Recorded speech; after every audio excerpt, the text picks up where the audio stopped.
Thanks, Rebecca. Lovely to have you here, and I love that song. That was sweet. That was fun. Walk away. It's a good reminder for me. Walk away from this small self that is nervous today.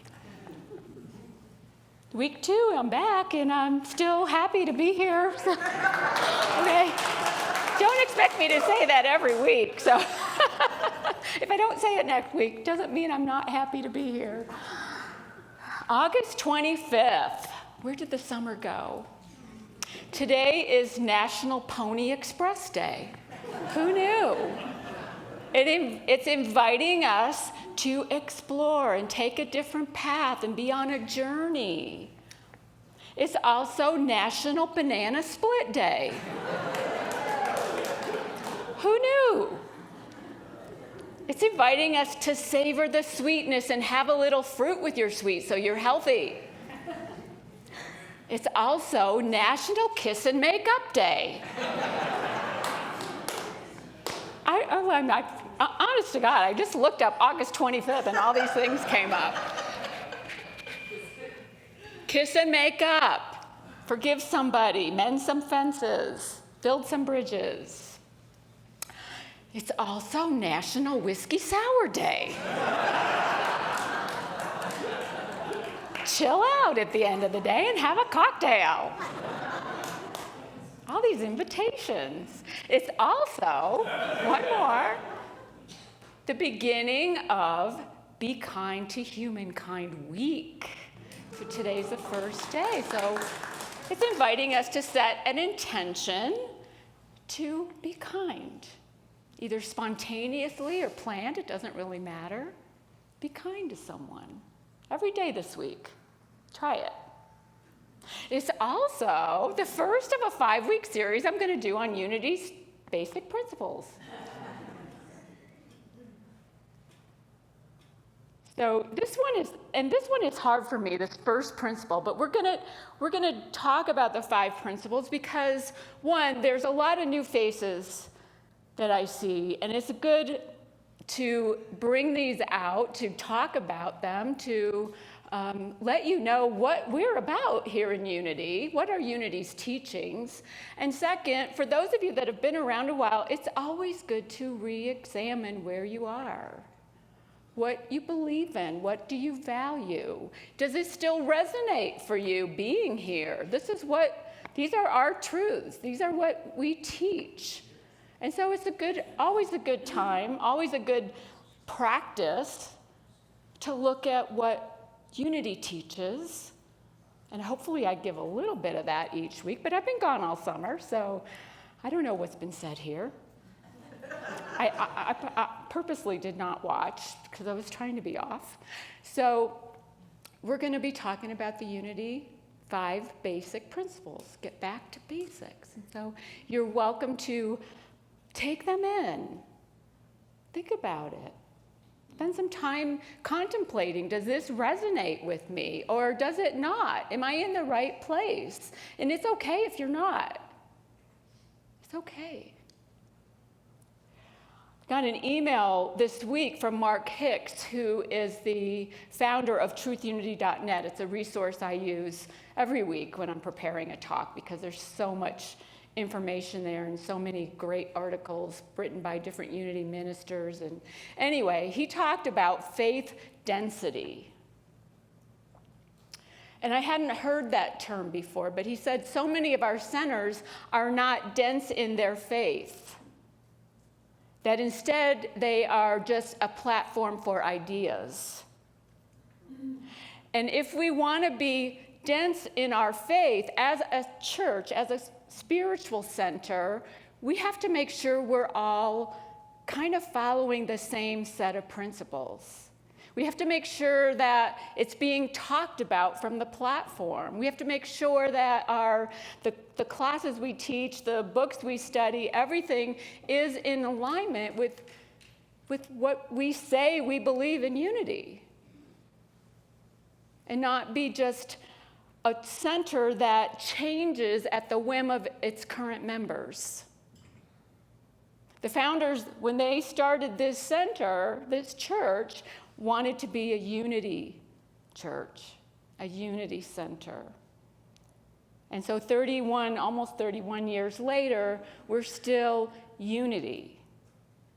And so it's good to look at what our basic principles are, what our basic teachings are. And we have five basic unity principles that we teach, that we follow, that we live by.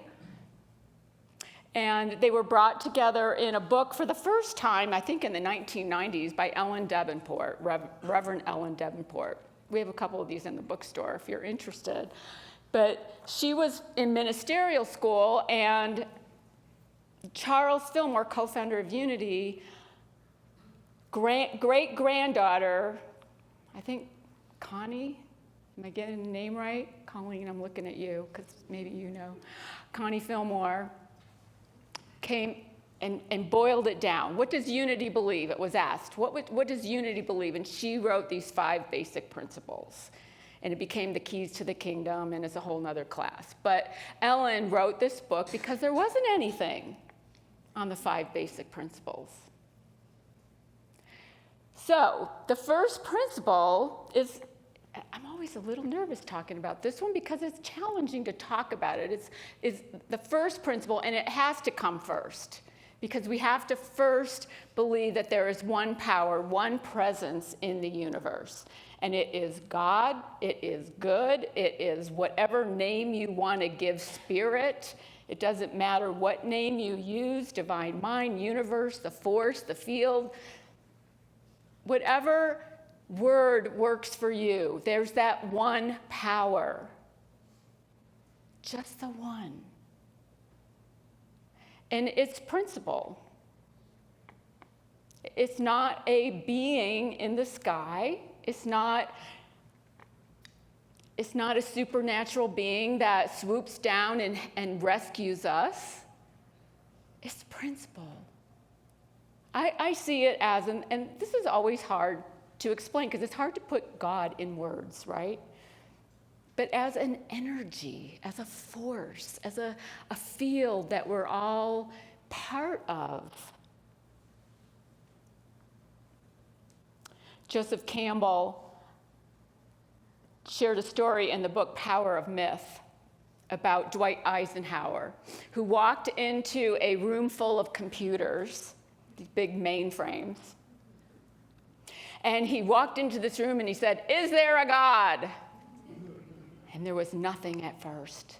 And then the lights came on and the wheels began to spin and everything's making a little bit of crackling noise. And then he heard a voice, "There is now." Wouldn't it be nice if it was that easy? You just ask the question and a voice comes at you and you know there's a God. You know there's something more. Well, Unity's first principle, we try to explain what this is, and it's hard to put it into words, really hard. Martha Smock, who was the director of Silent Unity, I believe, for a lot of years, she wrote that in a little article about 1 + 1 = 1. And that's the premise behind this first principle, this one power, one presence. It's where we get this teaching of oneness from, that there's only one spirit, that there's only one mind. There's only one. God and me equals one. God and you equals one. Hard to understand, right? It asks us to draw on our faith. It asks us to hold this mystery. Not easy. Not easy. Unity also teaches that spirit are the 3 omnis. Anyone heard about the 3 omnis? Omnipresence. That spirit is everywhere present all the time in totality. Meaning it's immanent, it's within me, and eminent, it's all around me. And how do we hold that paradox? Not easy to hold it. But omnipresence is a presence. Nothing that we see. We have to use our power of faith. Our power of faith is our ability to trust, to believe what we cannot see. And hold that. Hold that mystery. Hold that paradox. We also teach that Spirit or God is omniscience, all knowledge. Not all knowledgeable, but all knowledge. Which means that before we even ask a question, there is an answer. All knowledge. So often we have a problem and we think that, or we know there's a solution, but it can't come to us on the same level of thinking that the problem was created. But all knowledge means that there is a solution to every problem. There is an answer to every question. And Spirit is that. So many times we just have to get ourselves out of the way.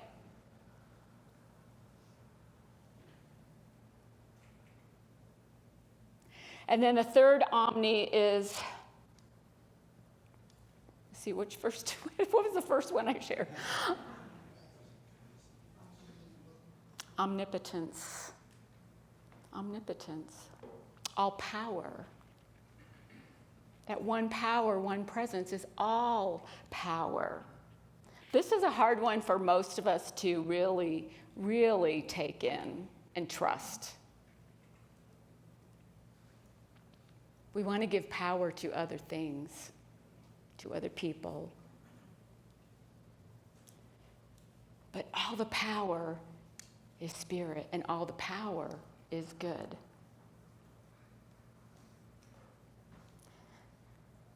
And you might say, well, what about evil? Isn't that a power? What about the power of evil?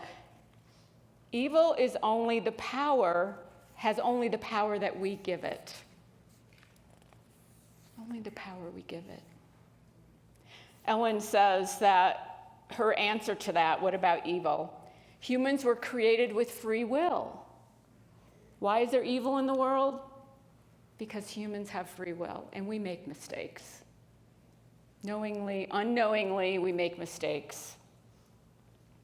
Good and evil are simply labels that we give things and people and events and circumstances.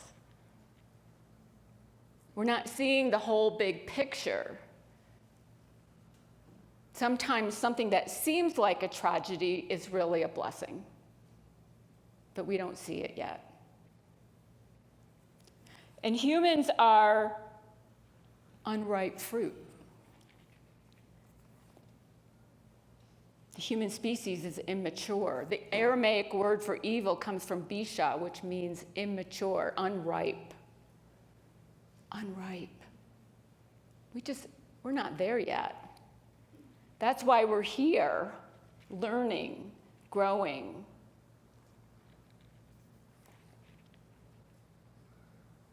And we create a world through our consciousness, and this will come with a third principle. And everyone's at a different level. So of course we're going to bump into each other, and we're going to have disputes, and we're going to have challenges, and there's going to be problems, and it's part of life. But there's still only one power, one presence, and that is good. That is God.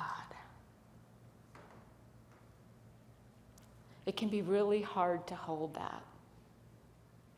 But when you can hold that mystery, you can feel like you are held. You can feel the love. You can feel the awe. You can feel the power of it, the passion of it.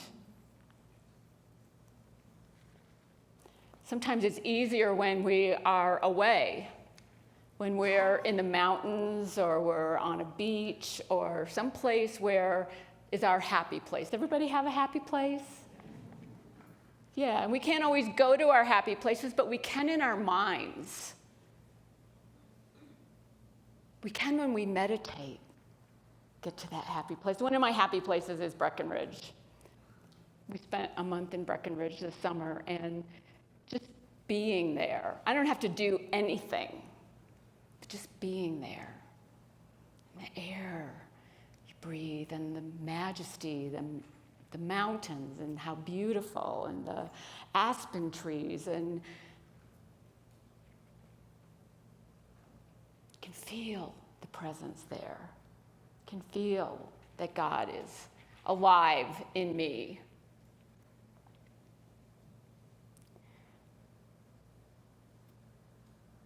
We're going up this afternoon for our anniversary. Kevin and I will be married 15 years on Wednesday.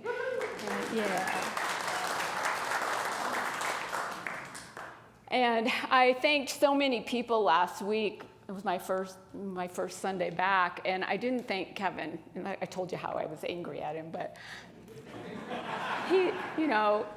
he's been my rock. And when I doubt myself, he's there. And when I wonder what's going on, he's there. And when I feel vulnerable and weak and scared, he's there. And so thank you, honey. And I still get angry sometimes. But this first principle, and it's hard to talk about this first principle without talking about the second one, which is, and it's in us. It's one power, one presence, and it's good, and it's in us. We'll talk about that more next week. One of the books I read while I was on sabbatical is called The Lazarus Blueprint, Ancient Secrets for Healing and Inner Peace. It's written by Mary Alice and Richard Jafola, and they were directors of Silent Unity for a number of years as well. And this is a fun, great little book if you like metaphysics, metaphysical Bible interpretation, because they use the story of Lazarus. Just a brief synopsis of the story of Lazarus in case you don't know what it is. Jesus gets a message from his good friends Mary and Martha. Mary and Martha were sisters, and Lazarus was their brother. And he gets a message from his sisters, from Lazarus' sisters, that he is very ill, and please come right now. We know that if you come, he will be healed.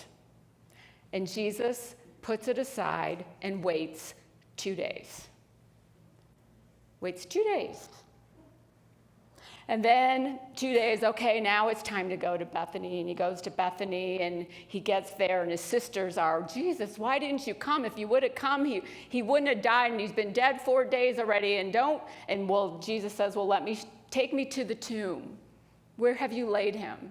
And so they go, and they said, oh, it's going to smell. He's been dead 4 days already.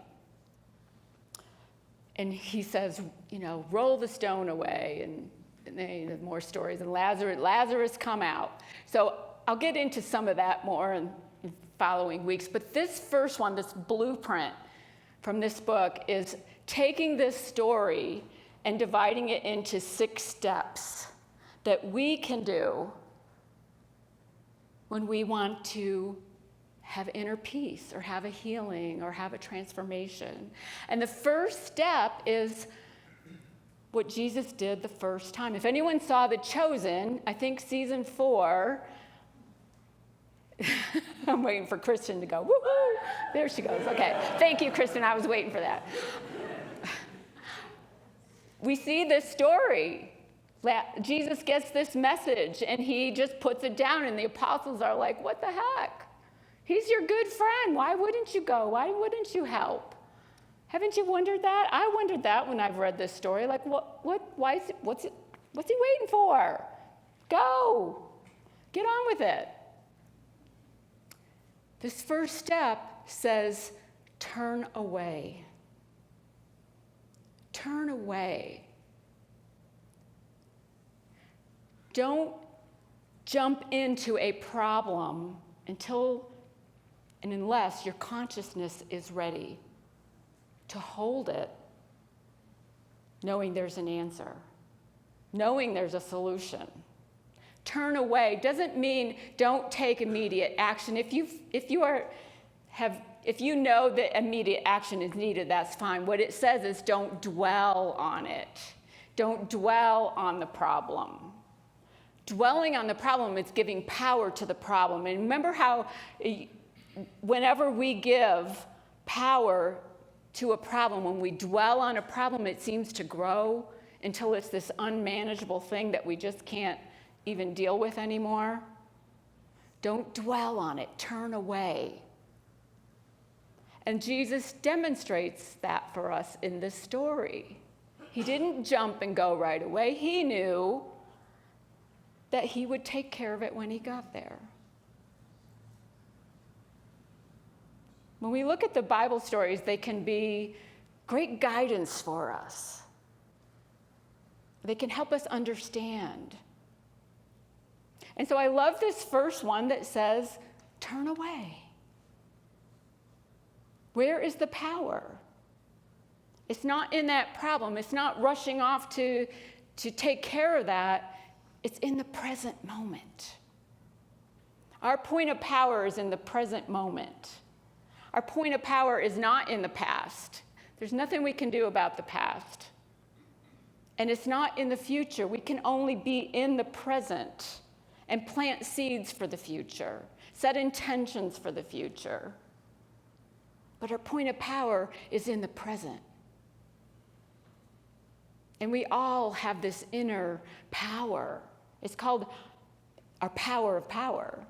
To take dominion of those thoughts that want to scatter and give our power away. Take dominion of them. Turn away from dwelling on the problem. I love that. It's a practice, and it's a practice. And there's a reason why this is our first principle. We have to know that there's only one power. Before we can know it's in us or that our thoughts create our reality or any more of the other principles, we have to know that there's a spirit, there's a field, there's an energy, there's a force that's working for our good. It can feel so hard to know that when we're in the midst of a crisis or a problem or a challenge in our lives. That's why we have to practice it all the time. And then our power of faith, our ability to believe that without having evidence of it. I'm practicing today. I was really nervous this morning. Practicing today, showing up differently as I practiced last week. We'll see how long it goes on, but it's a practice.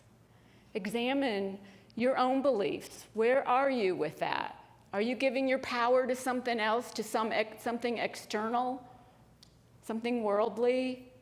Or are you standing in your power, knowing your power, knowing that Spirit is here within you, within everyone, seeing the good? Be kind to humankind this week. And as we hold that mystery, as we're able to hold it, we will feel loved. We will feel that support. We'll feel that safety net for ourselves. So hold it. I invite you to hold it. You ready to hold it? You ready to have a banana split and a whiskey sour and kiss and make up and be kind? Have a great day. Namaste. Peace be with you.